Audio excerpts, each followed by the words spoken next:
रात के 12 बजे थे। चारों तरफ गहरा सन्नाटा था। हवा भी जैसे रुक गई थी। राहुल अपने कमरे में अकेला बैठा था। मोबाइल पर वीडियो देख रहा था। तभी अचानक उसका फोन बजा। स्क्रीन पर लिखा था अनजान नंबर। राहुल ने कुछ सेकंड सोचा, फिर कॉल उठा लिया।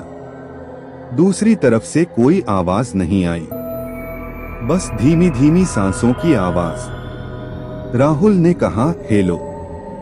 कौन? कुछ सेकंड तक चुप्पी रही। फिर एक धीमी और डरावनी आवाज आई, तू अभी अकेला है ना? राहुल घबरा गया। उसने तुरंत कॉल काट दिया। लेकिन 10 सेकंड बाद फिर वही कॉल आ गया। इस बार उसने डरते हुए कॉल उठाया। आवाज आई, खिड़की के पास मत जाना। राहुल ने धीरे से खिड़की की तरफ देखा। वो पहले से ही आधी खुली हुई थी। अचानक खिड़की अपने आप धीरे धीरे खुलने लगी। राहुल की सांस रुक गई। तभी फोन से आवाज आई, मैं अंदर आ चुका हूं। राहुल ने तुरंत पीछे मुड़कर देखा। कमरे में कोई नहीं था, लेकिन सामने लगे शीशे में उसके पीछे एक काला साया खड़ा था, लंबा, टेढ़ा, और उसकी आंखें पूरी सफेद। राहुल डर के मारे हिल भी नहीं पाया। तभी उसका फोन फिर बजा।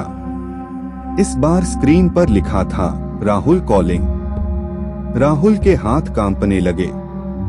उसने धीरे धीरे कॉल उठाया। फोन से वही आवाज आई, लेकिन इस बार वो आवाज उसके पीछे से भी आ रही थी। फोन क्यों उठा रहा है? मैं तो तेरे पीछे खड़ा हूं। राहुल की सांस रुक गई। उसने हिम्मत करके धीरे धीरे पीछे मुड़कर देखा। वो साया अब बिल्कुल उसके सामने था। उसका चेहरा राहुल जैसा ही था, लेकिन आंखें पूरी काली और मुंह से खून बह रहा था। अचानक वो साया जोर से मुस्कुराया और अगले ही पल लाइट बंद हो गई। अंधेरे में राहुल को लगा जैसे कोई उसे घूर रहा है। धीरे धीरे कमरे के कोने में एक अजीब सी आकृति दिखाई देने लगी। वो चीज इंसान जैसी थी, लेकिन उसकी हरकतें टेढ़ी मेढ़ी, डरावनी। उसकी नजरें सिर्फ राहुल पर टिकी हुई थीं, और उसके हाथ में एक कटा हुआ इंसान का सिर था, जिससे खून टपक रहा था। वो उस सिर को बार बार चाकू से काट रही थी। हर वार के साथ वो राहुल को देखती और धीरे धीरे मुस्कुराती। राहुल डर के मारे हिल भी नहीं पा रहा था। अचानक वो चीज तेजी से उसकी तरफ बढ़ी, और उसी पल पूरा कमरा एक जोरदार चीख से गूंज उठा।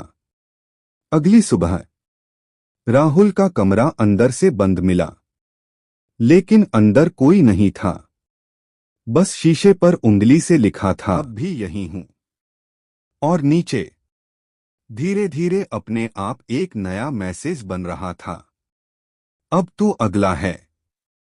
यह थी डरावनी कहानी राहुल की। अगर ऐसी ही डरावनी कहानी सुनना चाहते हो तो इस चैनल को सब्सक्राइब कीजिए।